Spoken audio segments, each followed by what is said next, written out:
Welcome to Smash Exams, and in this lesson we're going to be looking at the discursive essay. In this video we will look at the types of discussion questions that come up in the IELTS writing task. We'll learn the simple structure you should use for the discursive essay. We'll look at how to generate ideas on a variety of different questions. We'll look at the ingredients of a great introductory paragraph, and we'll use the T.E.E.L method to write body paragraphs. And then finally, we'll look at how to conclude your essay. So the first thing we're going to do is look at all the different types of discursive essays that could come up in the writing task.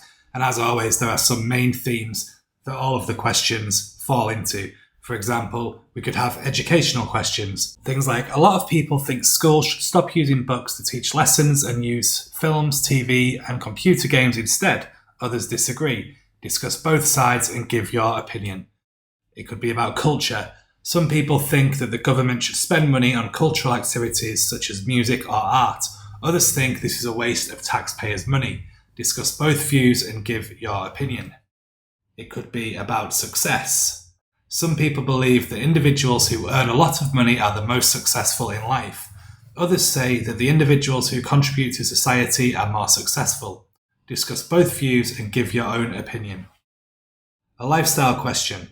Some people believe that the government should control the amount of sugar people consume.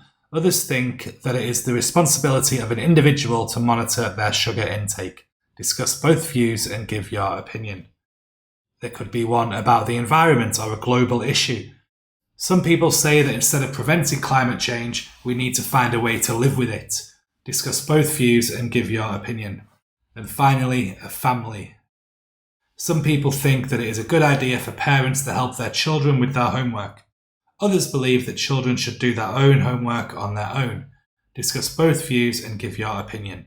So as you can see from all of these questions, you can see that it gives you two sides of an argument and then asks you to discuss both of the sides and give your opinion. 90% of the time, the IELTS will ask you to give your opinion in the essay. If it doesn't, you can still use this walkthrough, just delete the opinion part. What we first need to do is look at the structure that we can use for the discursive essay. And it's very similar to the ones in the other Writing Task 2 essay types. You always need to have an introduction, 2 body paragraphs, and a conclusion. In the introduction, as always, you need to paraphrase the statement at the start of the question, and then you need to give an outline of the arguments that you will write about and give your opinion. This is always helpful if you have your arguments ready and you will have done them in your plan. We're going to look at how to generate ideas and plan our ideas in the next slide. In the body paragraph 1, you give the first side of the argument and you use the T.E.E.L method to structure your paragraph. Later on in this video, I'll be going into what the T.E.E.L method is in detail. Body paragraph 2, you give the other side of the argument and again use the T.E.E.L method to structure your paragraph. Finally, you write your conclusion where you link to the introduction and the question, you give a summary of both sides of the argument, and then you give your opinion. You can maybe balance it or you can just be one-sided. It doesn't really matter as long as you give your opinion if the question asks for it. So you open your IELTS book and you look at the question. The first thing you need to do is put aside 5 minutes to make a plan. Here is how you make your plan and generate your ideas. The question, some people think that it is a good idea for parents to help their children with their homework. Others believe that children should do their own homework on their own. Discuss both views and give your opinion. So we know that we need to have an introduction and 2 body paragraphs. And we know in the introduction we need to paraphrase. So let's think of some paraphrases or synonyms we can use. Again, just ideas. It's always good to put these in your plan. So straight away I think, okay, good idea. We could talk about it being beneficial or advantageous. We can change help to assist or lend a hand or support. And we could even change homework to assignments. It's not exact, but it will work in the essay. Okay, the next thing we need to do is generate some ideas for why we think it's a good idea for parents to help with homework. So you can say things like, they can help when the kids are stuck, it's good family bonding time, it motivates children to do the homework because they get to spend time with their parents, it also builds confidence and they'll get good grades. We won't use all of these ideas, but it's good to have too many than not enough. The second body paragraph, you think, okay, what's the opposite view? Children should do their homework on their own. We think this because they can get real feedback from the teacher. The parents won't always be there to give them help. It's unfair on students who don't get help. And if they're doing it on their own, it will make children independent. So I think I'm going to choose builds confidence and good grades, and it's unfair on the students who don't get help. At this point as well, while we're planning and generating ideas and coming up with things to write in these first 5 minutes, you should also think about which one is your opinion, which one do you think? And I'm going to go with that children should do the homework on their own. Let's have a look at another example of how to plan the essay. If we look at the environment, okay, again, some people say that instead of preventing climate change, we need to find a way to live with it. Discuss both views and give your opinion. So in the introduction, we have a look again and we think, right, we can change preventing to stopping or avoiding. We can change climate change to global warming or a change in the climate or the planet getting hotter. We could change a way to live with it, to accept it and get on with our lives. Again, these are just ideas of synonyms to use for when you actually write your introduction. Okay, body paragraph 1, find a way we should prevent climate change. Why? Well, it could mean the end of the species. Many people could lose their homes and it could be the end of the world. People say that we should live with it. They think it's too expensive to change our behaviours. Some countries need to use fossil fuels to live.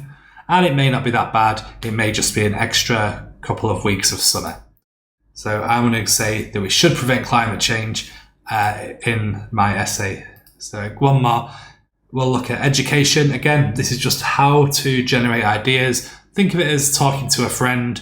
Okay, so if someone says, should we stop using books and use films, TV and computer games in schools instead? You know, okay, what do you think? What is your opinion, and what do you think someone who disagreed with you would say? So again, schools, we can say educational institutions, we could say new media instead of TV and computer games, and we could say facilitate classes or educate students instead of teach lessons. Just some synonyms you can use throughout your essay. If you have them in your plan, it saves you time. Okay, so why should we stop using books and use films and computer games? Well, we could say the kids will be more engaged in the class. They'll have more fun. You could say that anything in a book can also be in a film or a TV or a computer game. And also it's relevant and modern. More students will watch movies than will read books. Body paragraph 2, again, the plan and the ideas. You need to think of reasons why we should keep books. We could say reading is a core skill, it's traditional. We can say students have to use their imagination when they're reading. It helps develop attention spans.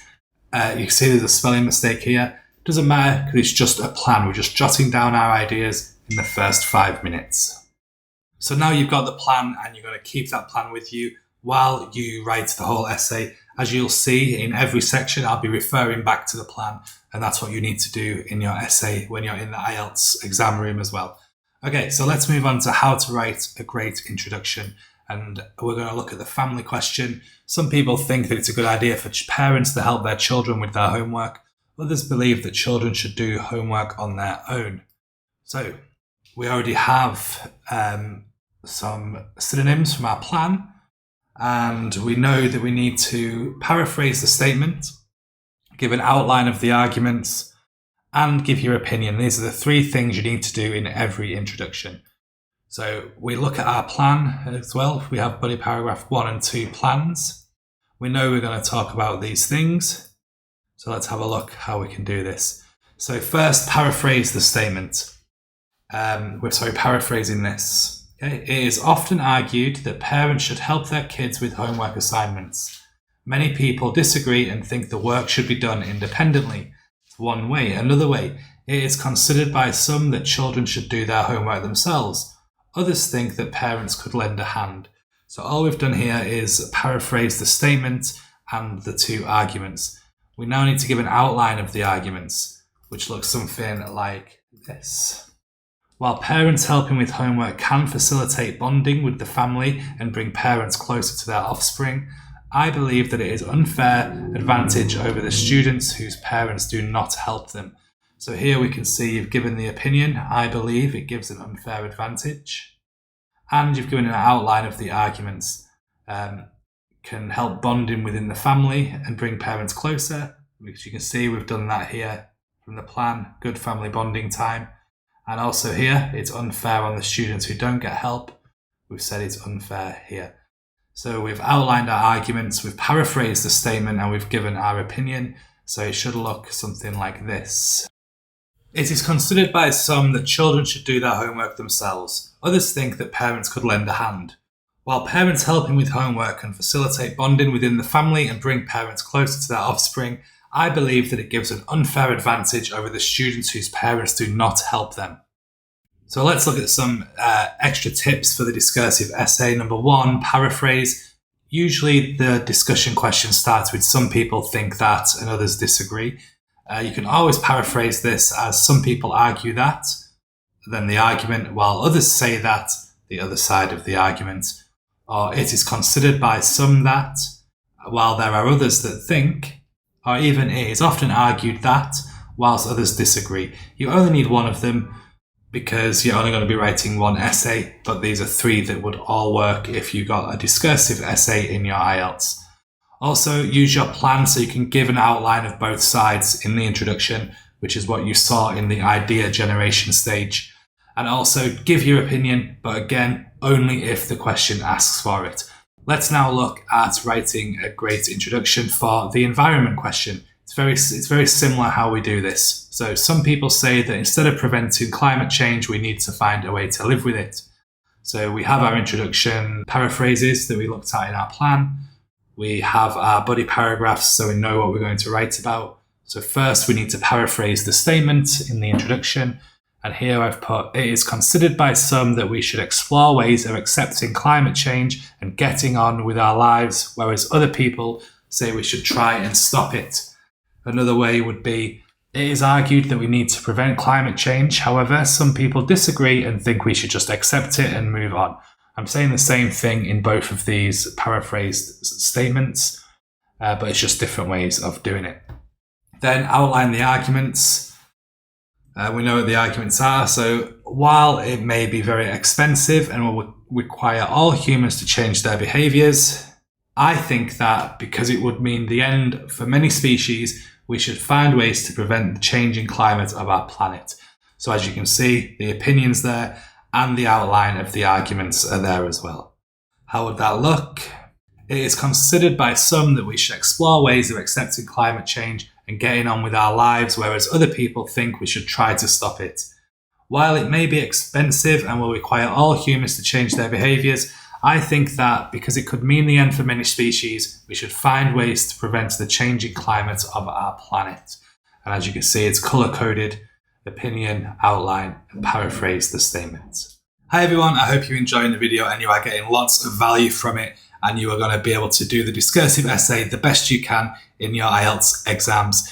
There are other types of essays and I go through all of them on my channel, so please like and subscribe and you'll soon be getting all the new videos delivered directly to you as they are released. Let's get on with the body paragraphs. So when writing the body paragraphs for the discursive essay, but also pretty much any essay in the IELTS Academic Writing Task 2, you should use the T.E.E.L method or the T.E.E.L method, which quite simply is a topic sentence, an example, an explanation, and then link to the question or to the next paragraph. We look at our plan. So in body paragraph 1, family, we know that we're going to be looking at one of the ideas from the body paragraph 1 plan that we made at the start. Okay, so we need to start with a topic sentence. On the one side, it is a good idea for parents to help kids with their homework because it can build up the child's confidence by getting good grades. So we've decided to do this one, builds confidence and get good grades. We then need to give an example of how it can build confidence. So students whose parents help them are praised by their teachers often because of the high quality of the homework. We then explain the example. This means that students achieve the top grades in the class and it makes the child more confident and more likely to enjoy school, all for a small amount of guidance from their parents. This is a reasonable argument, but it is not the full story. So you can see we explain why parents helping with homework can build confidence and give good grades. Give an example of it. So this is our first body paragraph. And if we look at it together, it's highlighted, color-coded. The red is the topic sentence. The green is the example. The blue is the explanation. And the black is a linking word. And it comes out at 94 words, which is about perfect for how long these body paragraphs should be in a 250-word essay. Let's have another look at a different way we could do it. Same thing, but this time we're going to look at family bonding time. So we can say, on the one hand, it is a good idea for parents to help kids with their homework because it would be a valuable bonding opportunity. Studies show that when parents spend quality time with their kids, they have a strong bond. Then we explain the example. When adults are helping children with their homework, it becomes a family time activity where two generations can work together on a project towards a common goal. It is an attractive point of view and is clearly beneficial to both parent and child. And again, if we have a look at that, colour-coded again, it's 83 words. Body paragraph 2 is very similar to body paragraph 1, but we then look at the other side of the argument, okay, where we can still use the T.E.E.L method, okay, or the T.E.E.L method. So here we're going to be looking at how it's unfair on the students who don't get help. So we can use that as our topic sentence. On the other hand, children should do their homework on their own, as it's unfair on students who don't get help. So that's our topic sentence. That's what our paragraph is going to be about. We then give an example. Some children's parents won't help at all, so it means that the parents that do help their child have an unfair advantage. We then explain and link. It's unfair because the teacher has no way of knowing which students are submitting their own work and which are getting their parents to do it. The ones that do it alone will then get less praise and rewards from the teacher. This makes it unfair as the students don't get any help. The students that don't get any help with homework may suffer punishments. This is how it looks colour-coded, and again you can see it's 100 words. Let's have a look at, they can get real feedback from the teacher. So on the other hand, if a child is getting help with their homework, the teacher will not know the children's own strength and weakness. They will not know how much the child is struggling with aspects of the work as their mum or dad is telling them the answers. This means that the teacher will not get the fair representation of the skills and knowledge of the student, and the student will miss out on help from the teacher that he or she could have received if they did the homework independently. The child would be better off if they did it themselves. And you see the link back to the topic sentence. Okay, and this one is 101 words. And the reason I'm showing you this is just how the T.E.E.L method works. Just 4 or 5 sentences and you can have your full body paragraph. This is the importance of the plan and the T.E.E.L method. The last thing we need to do is to write a conclusion. And what we need to do in the conclusion is we need to link to the introduction or the question, summarize both sides of the argument and restate your opinion. So here we have the whole essay. We're mainly going to be looking at the topic sentences, okay? Because to conclude, I always start with to conclude, or in conclusion, although children getting help from their mum and dad when completing their homework will improve both their grades and confidence, I believe that it is not a good idea because the teacher will not be able to diagnose the strengths of the children if the parents help them, which is about 50 words. So altogether, my essay is just over 250 words. And you've summed it up in the conclusion. Your opinion is given one of the summaries of the sides. So there you have how to write an effective conclusion. If you enjoyed this lesson, please like and subscribe. Check out these 2 videos. They will also help you with the IELTS writing tasks. Good luck and smash those exams.